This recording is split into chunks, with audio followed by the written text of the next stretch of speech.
जय श्री राम बच्चों, मैं हूं अभय प्रताप सिंह और आज हम स्टार्ट करेंगे ज्योमेट्री का एक नया टॉपिक जिसका नाम है लाइंस एंड एंगल्स। तो आइए बच्चों देखते हैं कि लाइंस कैसे फॉर्म होती है, लाइंस क्या होता है और एंगल्स कैसे फॉर्म किया जाता है लाइंस का यूज करके। तो सबसे पहले हम बात करेंगे बच्चों लाइंस के बारे में। किसके बारे में? लाइंस के बारे में। तो लाइंस कैसे फॉर्म होती है? हम क्या करते हैं बच्चों, कोई भी दो डॉट बनाते हैं या दो पॉइंट बनाते हैं और एक ऐसी लाइन को क्रिएट करते हैं जो इन दोनों डॉट से होते हुए क्या करे, पास करे। ठीक है, और यहाँ पे हम लोग इसको एरो ऐसे बना देते हैं जिससे ये पता चल सके कि इस डॉट के जो राइट साइड में जो लाइन है वो इनफाइनाइट को टेंड कर रही है और इस वाले डॉट के जो लेफ्ट साइड में ये जो एरो है ये इनफाइनाइट को टेंड कर रही है। ठीक है, ये भी इनफाइनाइट को जा रही है और ये भी आपका इनफाइनाइट को जा रही है। यही है बच्चों हम लोग का लाइन। अब हम बात करते हैं बच्चों लाइन सेगमेंट की, जो मैं आपको ज्योमेट्री के इंट्रोडक्शन में आपको ऑलरेडी बता चुका हूं कि किसी भी एक लाइन की जो स्पेसिफाइड लेंथ होती है, किसी भी एक लाइन की जो स्पेसिफाइड लेंथ होगी, जैसे मान लीजिए कि इस पॉइंट से इस पॉइंट के बीच में जो भी लेंथ होगी, जस्ट लाइक कंसीडर ये आपका 6 सेंटीमीटर है, तो यही होगा बच्चों यहां से यहां तक आपका लाइन सेगमेंट। सेगमेंट मतलब क्या कि किसी एक बड़े पार्ट का छोटा पार्ट जो होता है, किसी एक बड़े पार्ट का छोटा पार्ट, उसे हम कहते हैं सेगमेंट। ठीक है, तो सेगमेंट, लाइन सेगमेंट का मतलब क्या होगा कि किसी एक इनफाइनाइट लेंथ ऑफ लाइन का जो एक छोटा सा पार्ट होगा उसी को हम कहेंगे लाइन सेगमेंट। तो आइए बच्चों चलते हैं अपने अगले टॉपिक की तरफ जिसका नाम है एंगल्स, और देखते हैं कि एंगल्स क्या होता है और एंगल्स कैसे फॉर्म होता है। जब किसी एक कॉमन पॉइंट से दो लाइन पास करती है मगर डिफरेंट डायरेक्शन में, किसमें? डिफरेंट डायरेक्शन में। जैसे कि मान लीजिए ये आपका एक पॉइंट है और यहां से एक लाइन ऐसे पास हो रही है, ये इनफाइनाइट को टेंड कर रही है, और इसी पॉइंट से दूसरे डायरेक्शन में इस तरफ कहीं एक लाइन पास हो रही है, तो इन दोनों लाइन के बीच में ये जो पार्ट बनेगा इसी को हम बच्चे कहते हैं एंगल्स। क्या कहते हैं? एंगल्स कहते हैं। ठीक है, जरूरी नहीं है कि हमारा जो लाइन का डायरेक्शन होना चाहिए वो ऐसा ही होना चाहिए। हमारा लाइन का डायरेक्शन कुछ ऐसा भी हो सकता है, ऐसा भी हो सकता है, ऐसा भी हो सकता है, ऐसा भी हो सकता है। मतलब ये कि एक लाइन आपको एक जिसको हमको बेस मानना होता है, जैसे कि ये जो हमारा है प्राइमरी लाइन, आप इसको मान लीजिए ये हमारा बेस है। ठीक है, इसके ऊपर हम लोग क्या करेंगे कि अलग अलग लाइन से बनाते रहेंगे। और एक चीज आप अच्छे से ध्यान रखिएगा कि हर एक अलग अलग लाइन का अलग अलग एंगल फॉर्म होगा। मतलब ये कि ये एंगल आपका अराउंड 45 डिग्री होगा, ये अराउंड आपका नियर अबाउट 90 डिग्री से कम है। ठीक, ये आपका 90 डिग्री से ऊपर होगा। मतलब देखिए ये हमारा बेस एंगल है, मैं आपको बता देता हूं, ये वाला जो एंगल है, ये वाला जो लाइन है, ये हमारा बेस है। ठीक, और इसी बेस पे हमें अलग अलग एंगल को फॉर्म करना होगा। दूसरी चीज, जो भी हमारा बेस होगा हम कोशिश हमेशा यही करते हैं कि हम उस बेस से हमेशा एंटी क्लॉकवाइज चलेंगे, तो हमें एंगल जो होगा वो फॉर्म हुआ मिल जाएगा। लेकिन इसका मतलब ये नहीं कि आप बेस के क्लॉकवाइज चलेंगे तो आपको एंगल नहीं मिलेगा। बेस के अगर आप क्लॉकवाइज चलते हैं तो भी हर लाइन के लिए आपको अलग अलग एंगल देखने को मिल जाएगा। ठीक है, डिपेंड करता है क्वेश्चन के ऊपर कि क्वेश्चन किस प्रकार का है। अब आइए बच्चों देखते हैं कि एंगल्स होते कौन कौन से हैं। सबसे पहला एंगल होता है बच्चों आपका जीरो एंगल। क्या होता है? Zero angle. जीरो एंगल ये है बच्चों आपका पहला part. What is zero angle? मान लीजिए कि आपका एक बेस है, ये आपका एक पॉइंट है और ये आपका एक लाइन बना जिसको हम लोग मानेंगे बेस। जैसा कि मैंने आपको एंगल्स के इंट्रोडक्शन में आपको बताया कि एक लाइन को हमें बेस मानना होता है। अब जो दूसरी वाली रे फॉर्म होगी उस रे की भी खासियत ये होनी चाहिए कि वो भी इस पॉइंट से एग्जैक्टली इसी लाइन के ऊपर एक लाइन क्रिएट करे। मतलब ये कि जो आपका बेस वाला लाइन होगा और जो आपकी सेकंड लाइन होगी वो दोनों एक दूसरे के ऊपर ओवरलैप करे, तो इसको हम लोग कहते हैं बच्चों क्या? Zero angle. क्या कहते हैं? Zero angle. ठीक है, आगे चलते हैं, देखते हैं अपना सेकंड एंगल कौन सा होता है। तो सेकंड एंगल का प्रकार होता है बच्चों जिसको हम लोग कहते हैं एक्यूट एंगल। एक्यूट एंगल बात करेंगे बच्चों, व्हाट इज एक्यूट एंगल। हम लोगों ने एक कॉमन पॉइंट लिया और यहां से हमने एक बेस लाइन को क्रिएट किया, ठीक है, और उसके बाद हमें एक सेकंड लाइन को भी पास कराना है सेम कॉमन पॉइंट से, तभी एंगल फॉर्म होगा। तो इसके लिए बच्चों हमें क्या करना होगा, एक एंगल ऐसे बनाना है। मतलब ये कि ध्यान से देखिएगा, जो ये अब देखिए ध्यान से समझिए, इसको हम लोग कहते हैं एक्यूट एंगल को लेस देन 90 डिग्री।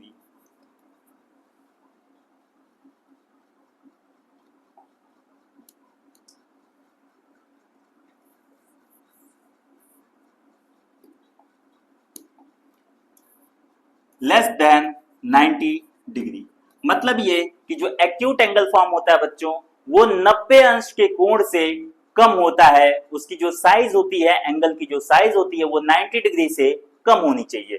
अब बच्चों हम लोग देखते हैं कि 90 डिग्री एंगल क्या होता है। ध्यान से समझिएगा, यहां से हम लोग, ये हमारा बेस है, इस बेस से हम लोग ऊपर की तरफ बढ़े, एंटी क्लॉकवाइज चले, तो हमें ये जो एंगल मिलेगा वो नियर अबाउट आपका 40 टू 45 या 40 टू 50 डिग्री के बीच में मिलेगा। ठीक है, आगे चलते हैं बच्चों, बात करते हैं राइट एंगल की, जो कि हमारा अगला टॉपिक है, राइट एंगल।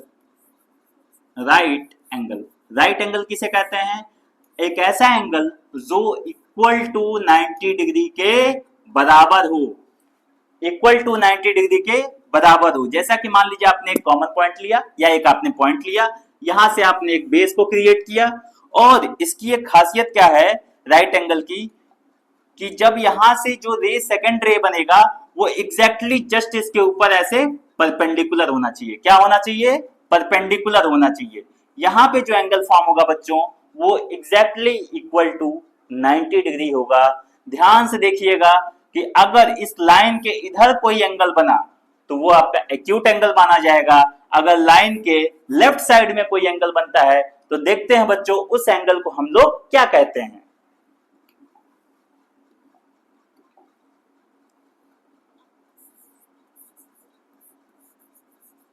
Obtuse angle. हाँ बच्चों, यही वो एंगल है जो हमारा 90 डिग्री से एबव होता है। मतलब ये कि ग्रेटर देन 90 डिग्री। यहां पे भी हमें क्या करना है, एक कॉमन पॉइंट लेना है और हमें एक रे बना लेना है, रे को क्रिएट कर लेना है, रे को एक्सटेंड कर लेना है, और सेम हमें क्या करना है, एक सेकंड रे को फॉर्म करना है। ये हमारा कहीं ऐसे बनता तो 90 डिग्री के आसपास होता, हमें 90 डिग्री से ग्रेटर बनाना है, जो कि 90 डिग्री से बड़ा होना चाहिए। तो ये जो एंगल आपका बनेगा बच्चों, ये 90 डिग्री से बड़ा बनेगा। अच्छा, क्या हो अगर कोई रे एकदम एग्जैक्टली इसी लाइन पे पास कर जाए, मतलब ये कि ये जो पॉइंट है ये एकदम एग्जैक्ट स्ट्रेट लाइन हो, तो इसे हम कौन सा एंगल कहेंगे, इसे हम कहते हैं बच्चों स्ट्रेट एंगल। क्या कहते हैं, स्ट्रेट एंगल। ध्यान से देखिएगा कि स्ट्रेट एंगल से जो भी आपका एंगल बनना चाहिए वो जस्ट छोटा होना चाहिए, स्ट्रेट एंगल से जस्ट छोटा होना चाहिए, उसी को हम लोग कहेंगे क्या, ऑब्ट्यूज एंगल। Obtuse angle. लेकिन अगर यहाँ पे जो एंगल ऐसे फॉर्म हो रहा है, अगर वो एग्जैक्टली 180 डिग्री हो गया तो उसे हम लोग स्ट्रेट एंगल के रूप में जानते हैं। तो आइए बच्चों देख लेते हैं स्ट्रेट एंगल कैसा बनता है। स्ट्रेट एंगल बनेगा आपका कुछ इस प्रकार से, स्ट्रेट एंगल जो कि होता है आपका इज इक्वल टू 180 डिग्री के बराबर। सेम आपको क्या कर लेना है, एक लाइन को ऐसे क्रिएट कर लेना है, ठीक है, और जो सेकंड वाली लाइन बनेगी वो एग्जैक्टली जस्ट इस लाइन के, इस रे के जस्ट अपोजिट होनी चाहिए, ठीक है। और जो हमारा 90 डिग्री एंगल होगा वो कहीं ऐसा बनेगा, ठीक है, ये हमारा 90 डिग्री होगा, ये हमारा 90 डिग्री होगा, और ये दोनों एंगल मिलके क्या बनेंगे, 180 डिग्री के बराबर बनेंगे। और जैसा कि आप देख भी सकते हैं कि 180 डिग्री इज इक्वल टू हम क्या लिख सकते हैं, 90 डिग्री प्लस 90 डिग्री। मतलब ये कि ये वाला जो एंगल बनेगा ये भी 90 डिग्री होगा, और ये जो एंगल बनेगा ये भी आपका 90 डिग्री होगा। तो आइए बच्चों चलते हैं अब इसके आगे और देखते हैं कि अगर कोई एंगल 180 डिग्री से बड़ा बनता है तो उसे हम क्या कहेंगे। तो हमारा अगला टॉपिक है बच्चों reflex angle. Reflex angle, reflex angle की एक खासियत होती है बच्चों, ये क्या होता है 180 डिग्री से बड़ा होता है। ये जो एंगल होता है 180 डिग्री से क्या होता है, बड़ा होता है। तो जैसा कि हमें क्या करना है, एक कॉमन पॉइंट लेना है और हमें क्या करना है, एक बेस को क्रिएट कर लेना है।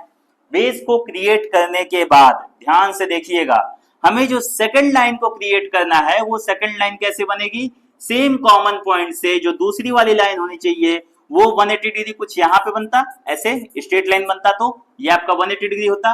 180 डिग्री से ग्रेटर आने के लिए हमें लाइन को थोड़ा सा और नीचे की तरफ एक्सटेंड करना पड़ेगा। तो ये जो एंगल बनेगा बच्चों ये 180 डिग्री से बड़ा होगा, जिसको हम कहेंगे 180 डिग्री से बड़ा होगा। इसी वजह से हम लोग इसको क्या कहते हैं, रिफ्लेक्स एंगल। और ध्यान से समझिएगा 180 डिग्री से लेकर वापस घूम के जाने तक, यहां से यहां तक के बीच में जो एंगल बनेगा ये भी 180 डिग्री ही बनेगा। तो ध्यान से समझिएगा कि किसी भी एक लाइन पे अगर टोटल एंगल के फॉर्मेशन की हम बात करेंगे तो वो आपका होता है 360 डिग्री, या हम जिसको कहते हैं कंप्लीट एंगल। क्या बोलेंगे, कंप्लीट एंगल या 360 डिग्री का एंगल हम उसी को कहते हैं। तो ये जो हमारा एक मान लीजिए पॉइंट है, कॉमन पॉइंट, यहां से ऐसे एक लाइन क्रिएट हुआ और जो सेकंड वाली लाइन है ध्यान से देखिएगा वो भी आपका एक तरह से देखा जाए तो वो 0 डिग्री के बराबर ही होता है। किसके बराबर होता है, 0 डिग्री के बराबर ही होता है। लेकिन चूंकि ये लाइन जो होती है एक बार ऐसे घूम चुकी होती है, इस वजह से हम लोग इसको क्या कहते हैं, 360 डिग्री का एंगल कहते हैं। जैसे कि आपने देखा होगा घड़ी की जो सुई होती है, जब सारी की सारी सुइयां 12 ओ क्लॉक पे हूं, जैसे कि मान लीजिए आपके पास 3 तरह की निडल्स हैं। पहला निडल हो गया आपका मान लीजिए ये, दूसरा निडल हो गया थोड़ा सा इससे बड़ा, ठीक, तीसरा निडल हो गया इससे और बड़ा। इसमें एक सेकंड वाली सुई होती है, एक मिनट की होती है और एक आवर्स की होती है। आवर्स मतलब घंटा। आपने ध्यान से देखा होगा कि ये जो सेकंड वाली सुई होती है हर एक मिनट में, मतलब एक बार एक कदम आगे चला मतलब 1 सेकंड, 2 कदम आगे चला मतलब 2 सेकंड। तो ये ऐसे जो होता है, ये जो सुई होती है ये बार बार ऐसे रिपीट करती है। और जब ये वाली सुई आपकी 60 बार रिपीट कर लेती है ऐसे, तो आपका ये वाली जो सुई होती है वो एक कदम ऐसे आगे बढ़ जाती है। क्या होती है, आगे बढ़ जाती है। मतलब ये कि ध्यान से देखिएगा, ये एक कदम आगे बढ़ेगा कब, जब ये एक बार साइकिल कंप्लीट करेगा तब। अगर ये जो आपका सेकंड वाली सुई है जब ये 60 कंप्लीट कर लेती है तो जो आपका 1 मिनट होता है वो धीरे धीरे क्या बन जाता है, 60 मिनट। यानी कि ये वाला जो होता है ये आपका 60 मिनट एक राउंड ऐसे घूम लेता है। और जब ये एक राउंड ऐसे घूम लेता है तो जो हमारी ऑस वाली सुई होती है वो एक स्टेप आगे चली जाती है। यानी कि अगर यहाँ पे 12 बज रहा है तो ये एक स्टेप आगे चल के ऐसे 1 बजता है, 1 ओ क्लॉक जिसको कहते हैं। जैसा कि आप लोग बचपन से घड़ियां देखते आ रहे हैं, आप सभी को पता है, ध्यान से देखिएगा 1 आवर्स में 60 मिनट होता है। कितना होता है, 60 मिनट होता है। और 1 मिनट में 60 सेकेंड्स होता है। कितना होता है, 60 सेकेंड्स होता है। इससे भी छोटी क्वांटिटी होती है टाइम की, लेकिन हम लोग अपने घड़ी में, अपने वॉचेस में ज्यादातर जो घड़ियां हमारे हाथ पे लगी होती है या फिर दीवालों पे लगी होती हैं, हम लोग ज्यादातर क्या करते हैं कि सिर्फ और सिर्फ मिनट और उससे छोटा सेकंड में ही हम लोग मेजर कर पाते हैं। क्योंकि अगर हमने डिजिटल वॉच पहना है तभी हम 1 सेकंड से दूसरे सेकंड के बीच का जो टाइम होता है उसे हम जान सकते हैं, पहचान सकते हैं। लेकिन अगर हमने डिजिटल वॉच नहीं पहना है तो हमें एग्जैक्ट टाइम पता करना काफी मुश्किल हो जाता है। तो ध्यान से देखिएगा बच्चों, जब 60 सेकंड बीतता है तब जाके 1 मिनट होता है। जब एक सुई सेकंड वाली एक बार पूरा घूम जाती है, मतलब 60 सेकंड कंप्लीट करती है, एक साइकिल कंप्लीट करती है, तो जो मिनट वाली सुई होती है 1 कदम आगे बढ़ती है। और जब सेकंड वाली सुई 60 बार घूम जाती है तो जो मिनट वाली सुई होती है वो एक बार ऐसे पूरा चक्कर लगा लेती है, और जब मिनट वाली सुई एक बार पूरा चक्कर लगा लेती है तो जो घंटे वाली सुई होती है वो एक कदम आगे बढ़ जाती है। मतलब अगर इसके पहले 12 बज रहा था तो फिर 1 बजेगा। ठीक है, ये है आपकी घड़ी की बात। अब देखिए, घड़ी जो होता है वो हमेशा सर्कुलर पाथ में मूव करता है, जो उसकी सुइयां होती है वो हमेशा सर्कुलर पाथ में मूव करती हैं। सर्कुलर पाथ में मूव करने के लिए हमें पाई की जरूरत पड़ती है। अगर हमें इस घड़ी का ये जो सुई है, बड़ी वाली सुई, ये जो एरिया कवर कर रही है उस एरिया की अगर हमको बात करनी हो तो उसके लिए हमें ज्योमेट्री आना काफी ज्यादा इंपॉर्टेंट हो जाता है, और उसके लिए हमें एंगल का भी पता होना काफी ज्यादा इंपॉर्टेंट हो जाता है। क्योंकि अगर मान लीजिए कहीं ये पूछा गया कि ये आपकी एक घड़ी है और ये आपकी सेकंड वाली सुई है, ध्यान से देखिएगा, और ये जो सेकंड वाली सुई है 10 सेकंड अपने आप को कवर की, और इस सुई की अगर लंबाई बता दी जाए, मान लीजिए कि नियर अबाउट 10 इंचेस, 10 इंचेस इसकी लंबाई बता दी गई, आपसे पूछा गया कि इसने कितना एरिया कवर किया है, तो आप कैसे बताओगे? तो इसके लिए सेक्टर ऑफ द सर्कल का फॉर्मूला आना काफी ज्यादा जरूरी हो जाता है। तो देखिए बच्चों, ध्यान से देखिएगा, ये जो एंगल का पार्ट है, ये जो एंगल टॉपिक है, ये हमारे ज्योमेट्री का सबसे बेसिक और सबसे ज्यादा इंपॉर्टेंट टॉपिक हो जाता है, और इसी वजह से हम लोग एंगल्स को इतना डीपली जाके पढ़ते हैं, और भी हम डीपली जाके पढ़ेंगे। इस पे जो क्वेश्चन सॉल्व किया जाएगा वो और भी डीपली जाके सॉल्व किया जाएगा, ताकि हम लोग जो एंगल है वो हमारी जहन में बस जाए, जिससे कि आगे चल के हमें ज्योमेट्री में कहीं कोई दिक्कत देखने को ना मिले। तो आइए चलिए बच्चों देखते हैं कि एंगल्स के बेसिस पे कुछ एक्सियम्स और रूल्स, कि क्या क्या रूल्स हमें देखने को मिलेंगे। तो जो हमारा सबसे पहला टॉपिक है बच्चों वो है कोलिनियर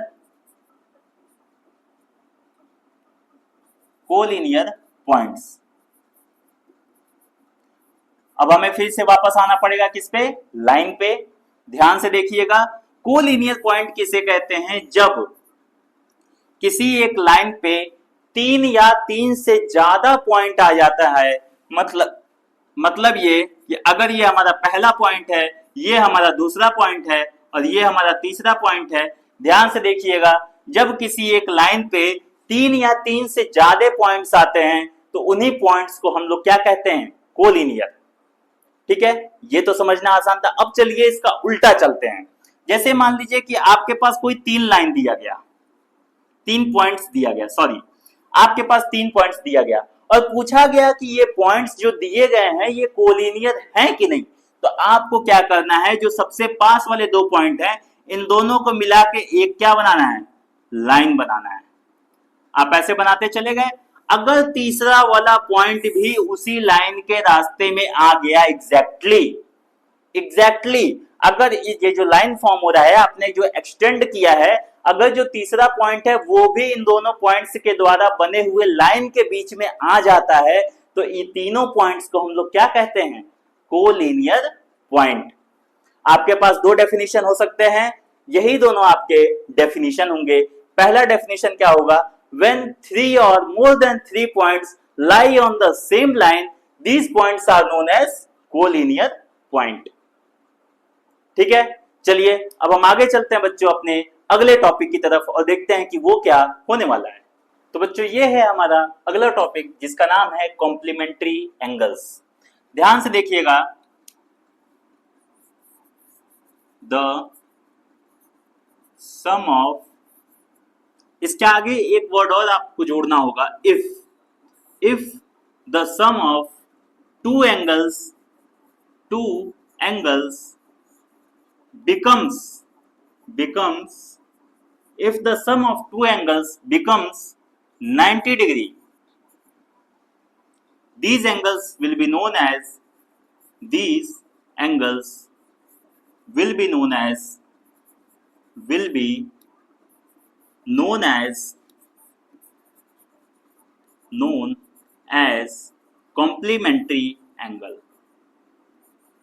complementary angle।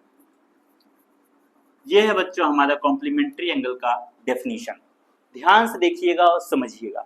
मान लीजिए कि आपके पास कोई भी 2 एंगल दिए गए हैं, ठीक है, और बोला गया कि ये दोनों एंगल कॉम्प्लीमेंट्री है कि नहीं है, ये पता करने के लिए आपको क्या करना होगा, उन दोनों एंगल को जोड़ देना होगा। क्या करना होगा?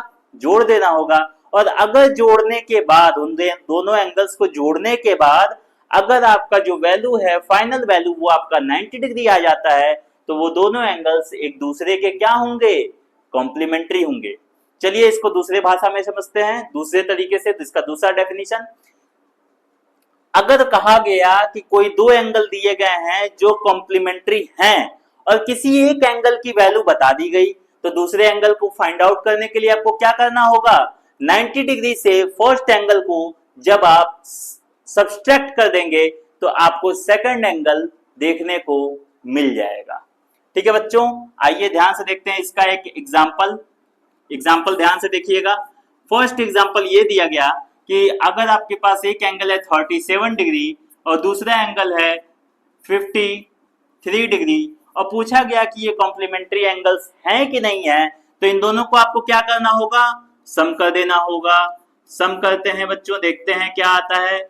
7 + 3 ये हो जाएगा 0, हाथ में आया 1, 5 3 8 1 9, तो ये आ गया आपका 90 डिग्री। तो ये दोनों एक दूसरे के क्या होंगे? कॉम्प्लीमेंट्री होंगे। क्या होंगे? कॉम्प्लीमेंट्री होंगे। सेकंड एग्जांपल आप ले लीजिए, एक अगर आपके पास एंगल है 43 और दूसरा एंगल है आपके पास 49 और ये पता करना है कि ये दोनों एक दूसरे के कॉम्प्लीमेंट्री एंगल हैं कि नहीं है, तो देखिएगा ध्यान से। 43 को आप ऐड करेंगे 49 के साथ, तो देखिएगा क्या मिलेगा आपको। 9 + 3 जो वंस डिजिट है, 9 + 3 ये हो जाएगा 2, फिर यहाँ पे आएगा हाथ में 1, 4 + 4 + 1 ये हो जाएगा 92 डिग्री, जो कि आपका 90 डिग्री के इक्वल नहीं है, जिसके वजह से 43 और 49 एक दूसरे के कॉम्प्लीमेंट्री एंगल्स नहीं कहे जाएंगे। मतलब ये साफ साफ शब्दों में समझिए कि कोई भी दो एंगल्स एक दूसरे के कॉम्प्लीमेंट्री सिर्फ और सिर्फ तभी हो सकते हैं जब उन दोनों का जो सम होगा वो आपका 90 डिग्री के इक्वल होगा। एक और एग्जांपल आप देख लीजिए। मान लीजिए कि आपके पास थर्ड क्वेश्चन है जिसमें बोला गया कि एक एंगल है आपका x, सेकंड एंगल है आपका 59 और बोला गया कि ये दोनों एंगल जो है आपस में कॉम्प्लीमेंट्री हैं।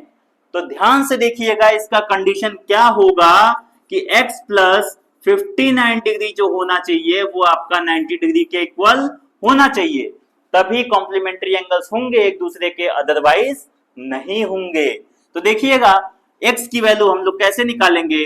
x के लेफ्ट साइड में, लेफ्ट साइड की अगर हम बात करें, LHS की बात करें, तो 59 डिग्री आपका प्लस में है, राइट साइड में जाके आपका माइनस में हो जाएगा, -59 डिग्री। और जब आप इसको सब्सट्रैक्ट करेंगे तो 10 में से 1 जाएगा, 10 में से 9 जाएगा तो 1 आएगा, यहाँ पे बचेगा आपका 8 में से 5 जाएगा तो आपका 3 होगा। तो जो आपका सेकंड वाला जो एंगल होगा वो 31 होगा और ये दोनों एंगल जो होंगे आपस में एक दूसरे के क्या होंगे? कॉम्प्लीमेंट्री कहे जाएंगे। हमारा अगला टॉपिक है बच्चों सप्लीमेंट्री एंगल। कॉम्प्लीमेंट्री एंगल्स में दो एंगल्स का सम आपका 90 डिग्री होना जरूरी था, यहाँ पे दो एंगल्स का जो सम होना है वो आपका 180 डिग्री होना जरूरी है। If the sum of two angles becomes 180 degree, then these angles are supplementary angles. These angles are supplementary angles. ठीक है, जैसे ध्यान से समझिएगा, आपके पास कोई दो एंगल दिया गया है और बोला गया है कि ये दोनों एक दूसरे के सप्लीमेंट्री है कि नहीं, ये पता करने के लिए आपको दोनों एंगल्स को जोड़ देना होगा और उन दोनों एंगल्स का जो सम आएगा, जो उसका आंसर आएगा इक्वल टू करने के बाद, अगर वो 180 डिग्री के इक्वल है तो वो एंगल सप्लीमेंट्री एंगल दोनों एक दूसरे के हो जाएंगे। और अगर उन दोनों का सम 180 डिग्री के इक्वल नहीं आया तो वो दोनों एंगल एक दूसरे के सप्लीमेंट नहीं कहे जाएंगे। जैसे कि आप इसका एग्जाम्पल देख सकते हैं बच्चों, एग्जाम्पल देख लीजिए। फर्स्ट, मान लीजिए कि आपके पास एक एंगल दिया गया 93 और सेकंड एंगल दिया गया आपका 87 डिग्री, ठीक है। और ये बोला गया कि ये दोनों एंगल एक दूसरे के सप्लीमेंट्री है कि नहीं। तो ये दोनों एंगल एक दूसरे के सप्लीमेंट्री होने के लिए सबसे पहला कंडीशन और आखिरी कंडीशन क्या है कि इन दोनों का सम जो होना चाहिए 180 डिग्री के बराबर होना चाहिए। आइए देखते हैं बच्चों 180 के बराबर है कि नहीं। 93 प्लस 87 इन दोनों को ऐड करेंगे और डिग्री जब भी होगा, ध्यान रखिएगा, जब भी डिग्री होगा तो यहाँ पे ऊपर एक छोटा सा डिग्री का साइन होता है, या फिर इसको स्मॉल, वेरी स्मॉल जीरो भी कह सकते हैं। वो कैसे बनता है, जैसे मान लीजिए आपने क्या किया, 7 डिग्री लिखना है, 7 और ऊपर एक स्मॉल जीरो बना देना है, इसी को हम लोग कहते हैं बच्चों क्या, डिग्री, ठीक है। इन दोनों को ऐड किया हमने, क्या हमें मिलेगा 180 डिग्री। मैंने पहला एग्जांपल लिया ही ऐसा है कि दोनों का जो सम आए वो सप्लीमेंट्री के इक्वल आए। चलिए अब हम सेकंड एग्जांपल की बात करते हैं। सेकंड एग्जांपल है, मान लीजिए हमारा ये कुछ इस तरीके से है। पहला जो एंगल है वो आपका 107 डिग्री है और जो सेकंड एंगल है वो 94 डिग्री है। अब इन दोनों एंगल्स को पूछा जाए कि ये दोनों एक दूसरे के सप्लीमेंट है कि नहीं है, तो आपको क्या करना होगा, सीधे सीधे इन दोनों को जोड़ देना होगा। 107 प्लस 94 डिग्री, और देखते हैं इसकी वैल्यू कितनी आ रही है। तो 7 प्लस 4 ये हो जाएगा 7 प्लस 4 11 होता है, 1 आएगा, हाथ में आएगा 1, 9 प्लस 1 10, फिर हाथ में आएगा 1, 1 प्लस 1 2, ये आ गया आपका 201 डिग्री। कितना आ गया, 201 डिग्री। तो क्या ये 180 डिग्री के इक्वल है, नहीं है। मतलब ये कि ये दोनों एंगल एक दूसरे के सप्लीमेंट नहीं होंगे, ठीक है।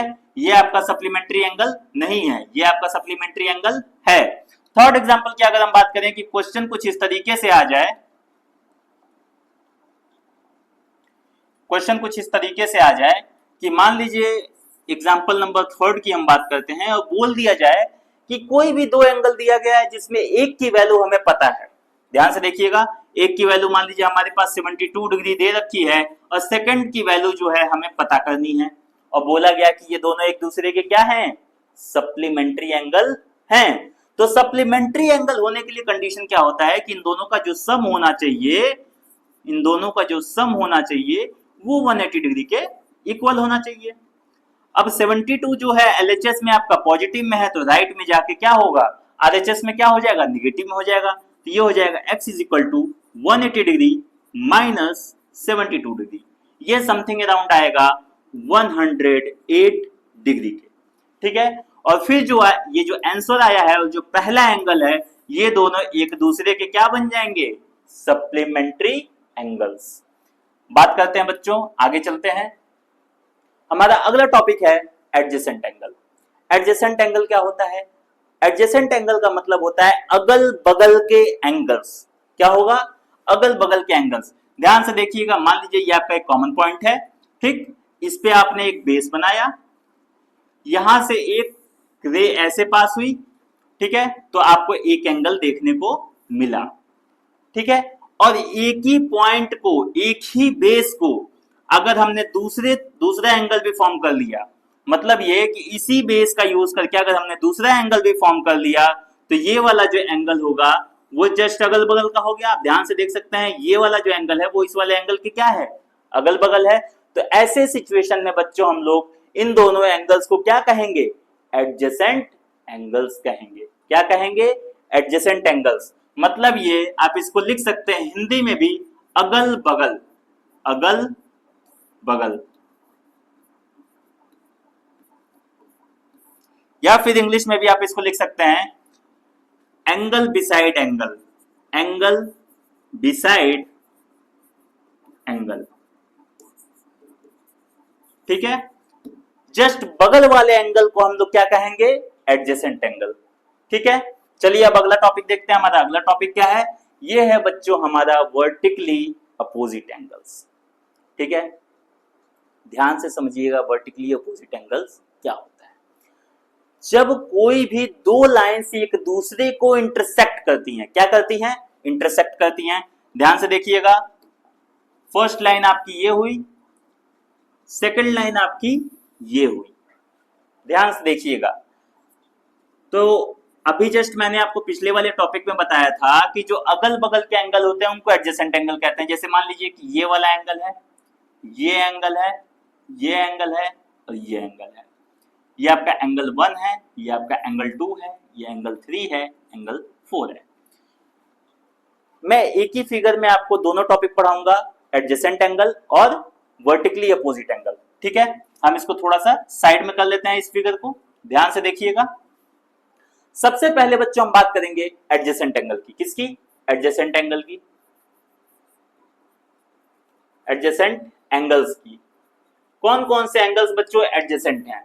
मतलब ये है कि कौन कौन से एंगल आपके एक दूसरे के अगल बगल हैं। एंगल 1 एंगल 2 के अगल बगल है, तो मतलब ये कि एक पेयर आपका बना है एंगल 1 के साथ एंगल 2 का, अगल बगल है इसलिए एडजेसेंट होंगे। सेकंड पेयर आपका बनेगा एंगल 2 एंगल 3 के अगल बगल है, तो इसका जो सेकंड एग्जांपल हुआ एंगल 2 जो होगा वो एंगल 3 के एडजेसेंट है। सेकंड आपका एग्जांपल हो गया। थर्ड हो गया आपका एंगल 3 जो है एंगल 4 के अगल बगल है। एंगल 3 जो है एंगल 4 के अगल बगल है, तो ये आपका एक एडजेसेंट एंगल हो गया। और फिर एंगल 4 जो है एंगल 1 के अगल बगल है, तो ये आपका चौथा एडजेसेंट एंगल हो गया, एंगल 4 एंड एंगल 1। तो आपको टोटल जब दो लाइंस एक दूसरे को इंटरसेक्ट करेंगी तो ध्यान रखिएगा कि आपको टोटल 4 एडजेसेंट एंगल देखने को मिलेगा। कितने? टोटल 4 एडजेसेंट एंगल देखने को मिलेगा। अब हम बात करेंगे बच्चों वर्टिकली अपोजिट की, वर्टिकली अपोजिट एंगल्स। ठीक है, वर्टिकली अपोजिट एंगल्स कौन कौन से एंगल्स होते हैं पहले इसको ध्यान से समझिए। जस्ट अपोजिट वाले जो एंगल होंगे, मतलब ये कि एक है, एक के जस्ट अपोजिट कौन सा है? 3 है। 2 है, 2 के जस्ट अपोजिट कौन है? 4 है। ठीक है, तो वर्टिकली अपोजिट कौन से होंगे एंगल्स? जो 1 है, 1 के जस्ट अपोजिट में आपका 3 है, तो एंगल 1 जो होगा वो वर्टिकली अपोजिट होगा एंगल 3 के। या आप ये भी कह सकते हैं कि एंगल 3 जो होगा वो वर्टिकली अपोजिट एंगल 1 के है। सेम वैसे ही एंगल 2 जो है एंगल 4 के वर्टिकली अपोजिट है, या एंगल 4 एंगल 2 के वर्टिकली अपोजिट है।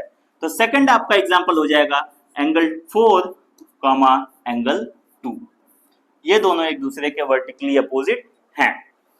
अब ध्यान से देखिएगा बच्चों, यहीं से आपको एक एक्सियम देखने को मिलेगा जिसको हम कहते हैं क्या? Universal truth. हमें कौन सा एक्सियम देखने को मिलेगा? अच्छा चलिए हम उसके पहले पढ़ लेते हैं linear pair of angles. Axiom पढ़ने के पहले हमारा जो अगला टॉपिक है उसे हम देख लेते हैं, linear pair of angles.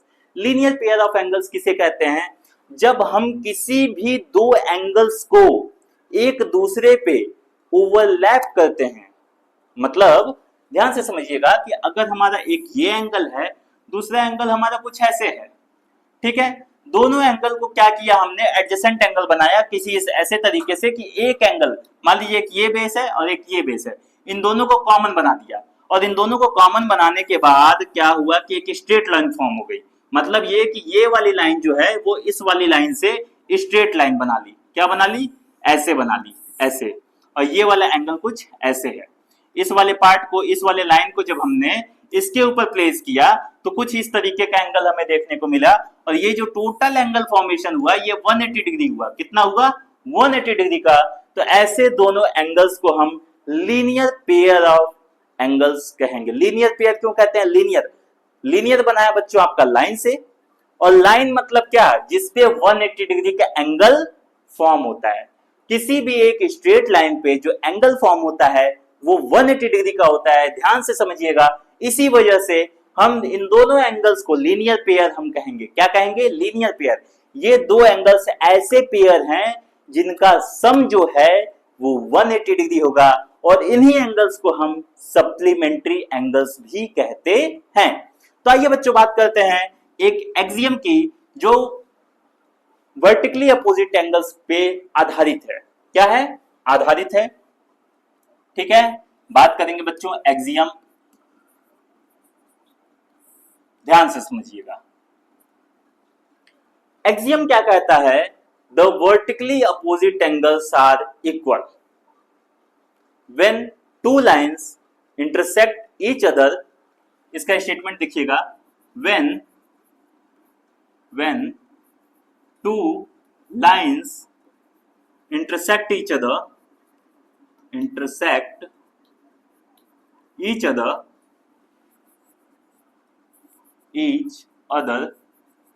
the vertically opposite angles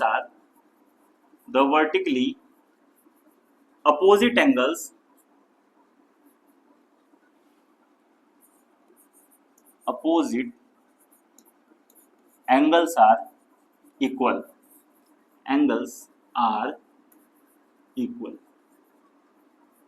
ध्यान से देखिएगा, ये स्टेटमेंट क्या कह रहा है कि अगर कोई भी दो लाइन एक दूसरे को इंटरसेक्ट करती हैं तो टोटल आपके दो वर्टिकली अपोजिट एंगल मिलेंगे। पहला वर्टिकली अपोजिट आपको ये मिल जाएगा, एंगल 1 एंड एंगल 3, ठीक है। दूसरा आपको वर्टिकली अपोजिट कौन सा मिल जाएगा, एंगल 2 और एंगल 4, जैसा कि आपने पिछले फिगर में देखा था। अब कंडीशन क्या है कि एंगल 1 जो होगा एंगल 3 के इक्वल होगा और एंगल 2 जो होगा एंगल 4 के इक्वल होगा, ये हमें प्रूफ करना है। जैसा कि आपने इसका स्टेटमेंट पढ़ा है कि टू लाइंस, मतलब ये कि जो पूरा ये जो है पार्ट है, ये जो है ये पूरी लाइन है। क्या है, लाइन है। और किसी भी एक लाइन पे जो पूरा एंगल का फॉर्मेशन होता है बच्चों, वो कितना होता है, 180 डिग्री होता है। कितना होता है, 180 डिग्री होता है। तो जैसे कि आप यहां से क्या कह सकते हैं, स्टेटमेंट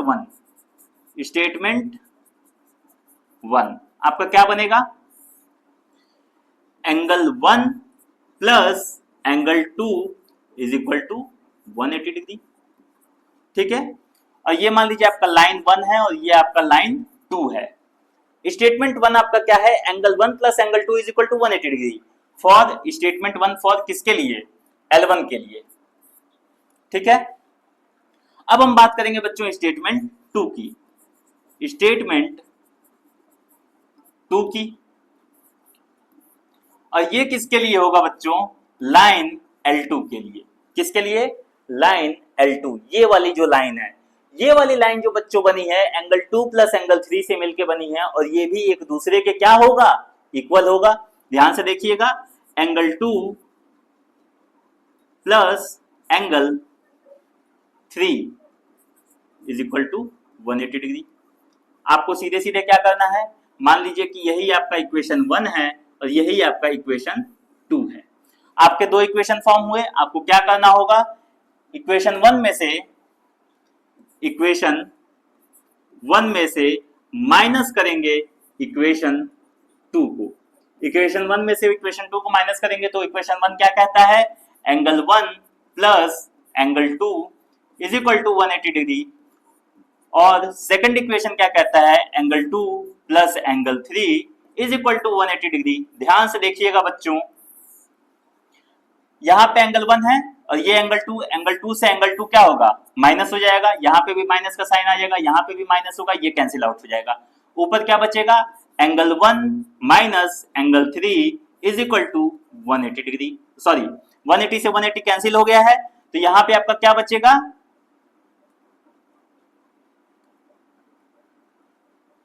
यहाँ पे आपका बचेगा 0 डिग्री, ठीक है। Angle 1 minus angle 3 is equal to 0 degree. अब हम इसको थोड़ा सा और फर्दर सॉल्व करेंगे तो हमें क्या मिलेगा, angle 1 is equal to angle 3 देखने को मिल जाएगा। जिस तरीके से हम लोगों ने ये प्रूफ किया कि एंगल 1 आपका एंगल 3 के इक्वल होगा, सेम उसी तरीके से आपको क्या करना होगा, एंगल 2 एंगल 4 के कैसे इक्वल होगा। आप इसको जरूर सॉल्व करिएगा और मुझे कमेंट में बताइएगा कि क्या इसको सॉल्व करने में आपको कोई दिक्कत हुई। अगर दिक्कत होती है तो मैं आपको उसको भी सॉल्व करके बताऊंगा, और अगर नहीं होती है तो मुझे बहुत खुशी होगी कि आप लोगों ने मैथ को बहुत अच्छे तरीके से और डीपली तरीके से पढ़ना स्टार्ट कर दिया है। तो आइए बच्चों चलते हैं अपने अगले टॉपिक की तरफ। तो ये है बच्चों हमारा अगला टॉपिक, ट्रांसवर्सल। आइए देखते हैं व्हाट इज ट्रांसवर्सल। मान लीजिए कि आपके पास कोई भी दो लाइन क्रिएटेड है, एक ये लाइन है और एक ये लाइन है, जिसका नाम हमने दे दिया लाइन L1 और L2, ठीक है। और थर्ड लाइन एक ऐसी लाइन है जो इन दोनों लाइंस को क्या कर रही है, कट कर रही है। तो इसी वाली लाइन जो होती है जिसका नाम है L3, तो इस जो ये जो थर्ड लाइन है L3, इसे हम कहते हैं ट्रांसवर्सल लाइन। एकमात्र इसका यही डेफिनेशन है, जब कोई एक लाइन दो या दो से ज्यादा लाइंस को अलग अलग पॉइंट पे कट करती है तो उसे हम कहते हैं ट्रांसवर्सल लाइन। और इसके बाद हमारा अगला टॉपिक होगा पैरेलल लाइंस। देखते हैं बच्चों कि what are parallel lines. Parallel lines क्या होता है?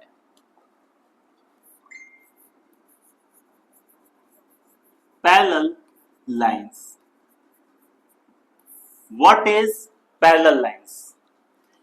कोई भी दो लाइन है जो एक दूसरे को इनफाइनाइट पे मीट करे। कहां पे मीट करे? इनफाइनाइट पे। मतलब ये कि हम ये कह सकते हैं कि इन दोनों लाइंस के बीच की जो डिस्टेंस होने वाली है वो हमेशा क्या होने वाली है? कॉमन होने वाली है, सेम होने वाली है। मतलब ये कि ये दोनों लाइंस एक दूसरे को देखा जाए एक तरीके से तो कभी एक दूसरे को मीट ही नहीं करेंगे। जैसे मान लीजिए कि इस लाइन के बीच के अगर यहाँ पे डिस्टेंस d है तो ये भी आपका d होगा, ये भी आपका d होगा, ये भी आपका d होगा। मतलब ये कि ये दोनों लाइंस एक दूसरे के पैरेलल सिर्फ और सिर्फ तभी कही जाएंगी जब इन दोनों लाइंस के बीच का जो डिस्टेंस होगा वो हमेशा और हमेशा सेम होना चाहिए। तो ये है बच्चों हमारा पैरेलल लाइंस का definition. When the distance between two lines is always be equal on any point will be known as the parallel lines। मतलब ये कि इन दोनों लाइंस के बीच की जो मिनिमम डिस्टेंस होनी चाहिए। एक और स्टेटमेंट यहाँ पे जुड़ता है कि इन दोनों लाइंस के बीच की जो मिनिमम डिस्टेंस होगी हमेशा वो क्या होगी? कांस्टेंट होगी। क्या होगी? कांस्टेंट होगी। जैसा कि हमने ट्रांसवर्सल में आपको बताया था, यहाँ पे आप देख सकते हैं यहाँ से यहाँ तक का जो बीच का डिस्टेंस होगा ये आपका D1 होगा, यहाँ से यहाँ तक का जो डिस्टेंस है वो D2 है। और आप ध्यान से देख सकते हैं यहाँ से यहाँ तक का जो डिस्टेंस है वो आपका D3 है। आप ध्यान से देख सकते हैं कि जो D1 है वो छोटा है आपका D2 से और जो D2 है वो छोटा है आपका D3 से। D का मतलब क्या है यहाँ पे? डिस्टेंस। लेकिन यहाँ पे पैरेलल लाइंस में आप क्या देखेंगे कि दो लाइंस के बीच का जो डिस्टेंस होगा वो हमेशा और हमेशा कांस्टेंट होगा। वो जो मिनिमम डिस्टेंस होगा वो हमेशा कांस्टेंट कहलाएगा। ठीक है बच्चों, ये है हमारा पैरेलल लाइंस। अब हम बात करेंगे पैरेलल लाइंस के थ्रू कुछ अलग अलग नेम्स की। ठीक है, जैसे मान लीजिए कि आपका एक लाइन बना L1, दूसरा लाइन है आपका L2। ये दोनों आपस में पैरेलल है। मतलब ये कि इन दोनों के बीच की जो मिनिमम डिस्टेंस होगी, दो पॉइंट्स अगर हम लेते हैं, जैसे मान लीजिए आपका ये पॉइंट है एक ये पॉइंट है और ये दोनों के बीच का जो मिनिमम डिस्टेंस होगा वो आपका D1 है। और ये वहां पे अगर ये वाले डिस्टेंस की हम बात करें तो ये भी आपका D2 होगा। ठीक है, अगर आप एक ऐसे लाइन ट्रांसवर्सल ऐसे कट करते हैं तो ये हमेशा 90 डिग्री पे क्या होगा? कट होगा। तो चलिए अब हम इसको थोड़ा सा बैक कर लेते हैं। ठीक है,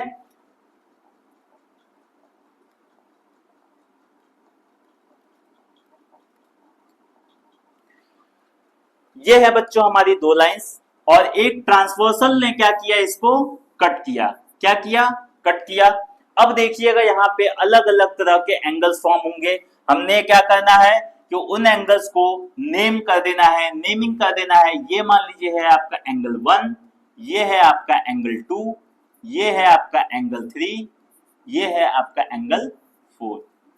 ठीक है, फिर उसके बाद हमने फिर यहाँ पे स्टार्ट कर देना है एंगल 5, एंगल 6, एंगल 7 और एंगल 8। जैसा कि हमें पता है कि हमने एडजेसेंट एंगल यानी कि 1 2 एक दूसरे के एडजेसेंट है, 2 3 एडजेसेंट है, 3 4 एडजेसेंट है, 4 1 एडजेसेंट है। वैसे ही सेम यहाँ पे 5 6 एडजेसेंट है, 6 7 एडजेसेंट है, 7 8 एडजेसेंट है और 8 और 5 एडजेसेंट है। ठीक है, क्रॉसपोंडिंग एंगल की बात करें तो 1 आपका 3 से क्रॉसपोंडिंग है, 2 आपका 4 से क्रॉसपोंडिंग है, 5 आपका 7 से क्रॉसपोंडिंग है, 6 आपका 8 से क्रॉसपोंडिंग है। तो जैसे कि हमें क्रॉसपोंडिंग और एडजेसेंट एंगल के बारे में तो पता है, लेकिन ध्यान से समझिएगा कि एंगल 1 जो है एंगल 5 से इसका क्या रिलेशन होगा? इसे हम कहते हैं बच्चों करस्पॉन्डिंग एंगल। क्या कहते हैं? Corresponding angle. एंगल 1 जो होगा वो एंगल 5 से करस्पॉन्डिंग होगा और साथ में इक्वल भी होगा, साथ ही साथ इक्वल भी होगा। फिर वहां बात करेंगे एंगल 2 जो होगा वो भी एंगल 6 से क्या होगा? करस्पॉन्डिंग होगा। एंगल 2 जो होगा वो एंगल 6 से करस्पॉन्डिंग होगा। एंगल 3 जो होगा वो एंगल 7 के करस्पॉन्डिंग है। एंगल 4 जो है एंगल 8 के करस्पॉन्डिंग है। ठीक है, हम थोड़ा सा छोटा कर लेते हैं फिगर को और ऊपर की तरफ चलते हैं। एंगल 3 जो है एंगल 7 से करस्पॉन्डिंग है। एंगल 3 जो है एंगल 7 के करस्पॉन्डिंग है। एंगल 4 जो है वो एंगल 8 के करस्पॉन्डिंग है। क्या है? करस्पॉन्डिंग। इन सारे एंगल्स को हम लोग क्या कहते हैं? Corresponding angle. Corresponding angles, corresponding angles. फिर अब इसके बाद हम बात करेंगे वर्टिकली अपोजिट। तो हमें पता है ये हमारे वर्टिकली अपोजिट एंगल होते हैं। करस्पॉन्डिंग एंगल भी अब हमें पता है। अब हम बात करेंगे, हमारा जो अगला टॉपिक होगा वो होगा अल्टरनेट इंटीरियर एंगल्स। देखिए अल्टरनेट इंटीरियर एंगल्स किसे कहेंगे? Alternate interior angles, interior angles मतलब ये कि अंदर के एंगल्स होने चाहिए। ये मान लीजिए ये लाइन है, इस लाइन के ऊपर वाले एक्सटीरियर होंगे, ये लाइन है, इस लाइन के नीचे वाले जो होंगे एक्सटीरियर होंगे। मतलब ये कि दोनों लाइन के जो बीच के एंगल्स होंगे वो क्या होंगे? Interior angle. जैसे ये दो लाइन है, दोनों लाइन के अंदर जो एंगल होंगे वो आपके इंटीरियर, और दो लाइन के जो बाहर की तरफ जो एंगल बनेंगे वो आपके एक्सटीरियर कहलाते हैं। तो अल्टरनेट इंटीरियर किसे कहते हैं? जैसे देखिए अल्टरनेट की बात की गई है। क्या कही गई है? अल्टरनेट की। तो ये वाला जो एंगल है वो इसके अल्टरनेट कहलाएगा। एंगल 3 जो होगा एंगल 5 के अल्टरनेट होगा। एंगल 3 जो होगा एंगल 5 के अल्टरनेट होगा। और एंगल 4 जो होगा वो अल्टरनेट एंगल 6 के होगा। एंगल 4 जो होगा वो एंगल 6 के अल्टरनेट होगा। मतलब ये वाला जो एंगल होगा वो इस वाले एंगल के इक्वल अल्टरनेट होगा। और सबसे बड़ी बात, ये दोनों एंगल आपस में इक्वल होंगे और ये दोनों एंगल आपस में इक्वल होंगे। ठीक है, अब सेम हम बात करेंगे अल्टरनेट एक्सटीरियर एंगल्स की। थोड़ा सा और छोटा कर लेते हैं और ऊपर की तरफ इसको शिफ्ट कर लेते हैं। अल्टरनेट एक्सटीरियर एंगल की बात करेंगे। Alternate exterior angle, EXT angle. Alternate exterior angle जैसा कि मैंने इंटीरियर आपको बताया था वैसे ही आपका एक्सटीरियर होगा। जो ऊपर के एंगल्स यानी फर्स्ट वाली लाइन के जो ऊपर के एंगल्स होंगे और सेकंड वाली लाइन के जो नीचे के एंगल्स होंगे, यानी कि दोनों लाइन के बाहर के जो एंगल्स होंगे वो आपके अल्टरनेट एक्सटीरियर होंगे। तो जो एंगल 2 होगा वो एंगल 8 के अल्टरनेट एक्सटीरियर होगा। एंगल 2 जो होगा वो एंगल 8 के अल्टरनेट एक्सटीरियर होगा। और एंगल 1 जो होगा एंगल 7 के अल्टरनेट एक्सटीरियर होगा। एंगल 1 जो होगा एंगल 7 के अल्टरनेट एक्सटीरियर होगा। ठीक है, पहला था करस्पॉन्डिंग, सेकंड था आपका अल्टरनेट इंटीरियर एंगल, थर्ड है आपका अल्टरनेट एक्सटीरियर एंगल। ठीक है, तो ये है बच्चों हमारा पैरेलल लाइंस के बीच में जो भी एंगल्स बनेंगे उन एंगल्स के आपस में रिलेशन। अब हम बात करेंगे बच्चों अल्टरनेट इंटीरियर एंगल्स के जो सेम साइड में है। जैसे मान लीजिए कि ये आपकी ट्रांसवर्सल है, ट्रांसवर्सल के सेम साइड में, यानी कि ये ट्रांसवर्सल लाइन के एक साइड ये होगा और एक साइड ये होगा। ठीक है, इसमें भी इंटीरियर एंगल और एक्सटीरियर एंगल होंगे। 4 आपका 5 के क्या है? एडजेसेंट एंगल है, एक तरह से देखा जाए तो अगल बगल है। और 1 जो है 8 के है, 3 आपका 6 के है, 2 आपका 7 के है। तो ध्यान से समझिएगा, एंगल 4 प्लस एंगल 5 जो होगा वो आपका होगा 180 डिग्री के इक्वल, और एंगल 4 एंगल 1 के इक्वल होगा। एंगल 4 एंगल 1 का जब सम करेंगे तो वो 180 डिग्री के इक्वल आएगा। मतलब ये कि हम इसको क्वेश्चन के तरीके से सॉल्व करने की कोशिश करते हैं। आइए देखते हैं कि पैरेलल लाइंस के बेसिस पे ट्रांसवर्सल अगर हमने क्रिएट किया है, अगर दो पैरेलल लाइंस पे एक हमने ट्रांसवर्सल बनाया और कोई एक एंगल हमें पता है, तो हम सारे एंगल्स को किस तरीके से फाइंड आउट कर सकते हैं। ध्यान से देखिएगा, मान लीजिए कि आपने दो पैरेलल लाइंस बनाया, ये है लाइन आपका L1, ये है लाइन आपका L2, और आपने क्या किया, एक ट्रांसवर्सल क्रिएट किया। ठीक है, जिसका आपने नाम दे दिया क्या, L3। और ये एंगल आपको पता है कि ये आपका है 60 डिग्री। कितना है, 60 डिग्री। अब ध्यान से देखिएगा, इस वाले एंगल के ये वाला जो एंगल है ये आपका क्या है, वर्टिकली अपोजिट, तो ये भी आपका क्या हो जाएगा 60 डिग्री। ये आपका जो L1 लाइन है ये आपका क्या है, स्ट्रेट लाइन है, तो स्ट्रेट लाइन पे फॉर्म होने वाली जो एंगल होगी वो होगी आपकी कितनी, 180 डिग्री। तो ये वाला, अब मान लीजिए कि आपका ये जो एंगल बन रहा है ये वाला एंगल ये 60 डिग्री है, तो ये एंगल कितना होना चाहिए, ये होगा 180 डिग्री माइनस 60 डिग्री, यानी कि ये आ जाएगा आपका 120 डिग्री। ठीक है, और क्या कहता है, वर्टिकली अपोजिट वाले एंगल जो होते हैं वो इक्वल होते हैं, तो अगर ये आपका एंगल 120 है तो इसका जो वर्टिकली अपोजिट एंगल है ये भी आपका 120 डिग्री के इक्वल होगा। ठीक है, अब हम बात करेंगे बच्चों करस्पॉन्डिंग एंगल। जैसे ये वाला एंगल 60 है तो इसके करस्पॉन्डिंग कौन सा है, ये एंगल है, ये 60 हो गया। अगर ये 60 तो ये भी 60, फिर आपको ये एंगल फाइंड आउट करना होगा, तो ये एंगल फाइंड आउट करने के लिए 180 माइनस 60 करेंगे तो आपका 120 डिग्री आ जाएगा, और अगर ये 120 होगा तो ये भी आपका 120 डिग्री होगा। मतलब ये कि अगर दो पैरेलल लाइंस दिए हो और एक ट्रांसवर्सल उसे कट करे और कोई एक एंगल अगर हमें पता चल जाता है तो बाकी सारे के सारे बचे हुए 7 एंगल मतलब 7 एंगल्स को फाइंड आउट करना हमारे लिए काफी ज्यादा इजी होता है। तो चलिए बच्चों बात करते हैं angles in the closed figure. किस क्या बात करेंगे, angles in the closed figure. Angles in closed figure, closed figure.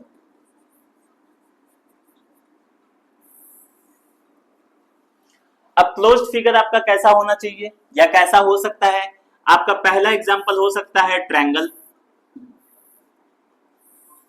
ठीक है। दूसरा एग्जांपल हो सकता है आपका क्वाड्रिलेटरल, तीसरा एग्जांपल हो सकता है आपका पेंटागन, चौथा एग्जांपल हो सकता है आपका हेक्सागन, हेक्सागन मतलब जिसके 6 साइड हैं, ठीक है। मतलब ये कि साइड बढ़ते जाएंगे, साइड आपके बढ़ते जाएंगे। अब आपके दिमाग में ये आ रहा होगा कि अलग अलग फिगर है तो जो सबके एंगल, जैसे मान लीजिए ये लाइन है, ये लाइन है, इनके बीच में कुछ एंगल बनेगा, फिर यहाँ एंगल बनेगा, यहाँ एंगल बनेगा, वैसे ही आपको यहाँ पे भी हर जगह एंगल देखने को मिलेगा। अगर आपसे ये पूछा जाए कि इस फिगर में सारे एंगल्स का सम कितना होगा, या इस फिगर में सारे एंगल्स, यहाँ पे 4 एंगल्स आपको देखने को मिलेंगे, इस फिगर में सारे एंगल्स का सम कितना होगा, इस फिगर में सारे एंगल्स का सम कितना होगा, इस फिगर में सारे एंगल्स का सम कितना होगा, तो देखिए बच्चों इसका सबसे आसान फॉर्मूला होता है n माइनस 2 इंटू 180 डिग्री। इस फॉर्मूला को आप जरूर याद रखिएगा, ये बहुत इंपॉर्टेंट फॉर्मूला है। मतलब ये कि आपसे बोला गया कि अगर एक हेक्सागन है, एक हेक्सागन है मतलब ये कि एक ऐसा फिगर जिसमें 6 साइड है, ध्यान से समझिएगा, एक ऐसा फिगर जिसमें 6 साइड है और सारे साइड में मतलब ये कि हर एक साइड में ये जो टोटल एंगल फॉर्म होगा, ये सारे एंगल का जो सम होगा, 6 एंगल बनता है, इन सारे एंगल्स का सम अगर आपको निकालना है तो आपको ये पता होना चाहिए कि टोटल कितने साइड्स होते हैं उस फिगर में। हेक्सागन है, हेक्सागन में 6 एंगल, 6 साइड होते हैं, तो 6 साइड 1 2 3 4 5 6 साइड होते हैं, तो इसका जो वैल्यू आएगा 6 माइनस 2 इंटू 180 डिग्री होगा। तो देखिए बच्चों इस फिगर में टोटल एंगल का जो सम होगा वो कितना होगा, वो होगा आपका 6 माइनस 2 यानी कि 4 इंटू 180 डिग्री, इसकी वैल्यू कितनी आएगी 720 डिग्री। ध्यान से समझिएगा बच्चों, हमें क्या करना है, ये n का मतलब क्या है, n है आपका number of sides in polygon, number of sides in polygon, क्या है, number of sides in polygon, ठीक है। कौन सा पॉलीगॉन है, ट्रायंगल भी एक तरह का पॉलीगॉन है, मतलब ये कि क्लोज्ड फिगर है, किसी भी क्लोज्ड फिगर को हम लोग पॉलीगॉन कह सकते हैं, ठीक है। क्वाड्रिलेटरल वो भी एक पॉलीगॉन है, मतलब ये कि जिसके 3 या 3 से ज्यादा साइड्स होंगे, ऐसा क्लोज्ड फिगर जिसके 3 या 3 से ज्यादा साइड्स हैं उसे हम पॉलीगॉन कहते हैं। जैसे मान लीजिए कि ये आपका 5 साइड वाला है तो इसको भी हम पॉलीगॉन कहेंगे, ये 6 साइड वाला है इसको भी पॉलीगॉन कहेंगे। और हर एक क्वेश्चन में ये पूछा जा सकता है। देखिए क्वाड्रिलेटरल तक तो याद करना इजी है, कहा गया अगर कि क्वाड्रिलेटरल तक तो याद करना इजी है कि हाँ भैया इसके अंदर जो होंगे सारे एंगल्स का सम जो होता है 360 होता है, इसमें 180 होता है, इसमें ये 540 होता है, इसमें 720 होता है। अगर आपसे पूछा गया कि कोई एक ऐसा फिगर है जिसके कोई एक ऐसा पॉलीगॉन है जिसके 180 साइड्स हैं, कितने साइड्स हैं? 180 साइड्स हैं। ध्यान से देखिएगा, पॉलीगॉन which has 180 साइड्स, जिसमें साइड्स आपके 180 हैं। ध्यान से देखिएगा, टोटल कितने साइड्स हैं? 180 साइड्स हैं। तो उसमें टोटल एंगल का सम कितना होगा, मतलब ये कि कितने एंगल्स फॉर्म होंगे। तो ध्यान से देखिएगा बच्चों, इसके लिए फॉर्मूला क्या लगेगा? 180 माइनस 2 इंटू 180 डिग्री। ठीक है, ये दोनों 180 है, ये दोनों में कंफ्यूज मत होइएगा। ये आपका 180 डिग्री एंगल वाला है और ये 180 डिग्री 180 जो है ये आपका साइड्स हैं। क्या है? साइड्स हैं। तो यहाँ पे वैल्यू आएगी 178 मल्टीप्लाई बाई 180 डिग्री। जैसा कि आप देख सकते हैं यहाँ पे हमें काफी बड़ी वैल्यू देखने को मिलेगी। ठीक है, तो वैसे ही आपको ये फॉर्मूला इसलिए याद होना चाहिए कि अगर आपसे पॉलीगॉन की बात की जाए जिसमें पूछ दिया जाए कि अगर किसी पॉलीगॉन में 20 साइड्स हैं तो 20 साइड्स में कितने एंगल फॉर्म होंगे, मतलब ये कि कितना जो सारे एंगल्स फॉर्म होंगे 20 साइड्स के उनका सम कैसा होगा या क्या होगा। तो उसके लिए आपको ये वाला जो फॉर्मूला है n-2 इंटू 180 डिग्री ये आपको पता होना चाहिए। ठीक है, तो चलिए बच्चों बात करते हैं। अब हम लोग कुछ क्वेश्चंस को पढ़ने की कोशिश करेंगे और समझने की कोशिश करेंगे, सॉल्व करने की कोशिश करेंगे। लेकिन जहां तक मुझे लग रहा है कि ये वीडियो हमारी काफी लंबी हो गई है, तो इस वजह से हम लोग क्वेश्चन को सॉल्व करेंगे अपने अगले लेक्चर में। तब तक के लिए नमस्कार, धन्यवाद, जय श्री राम।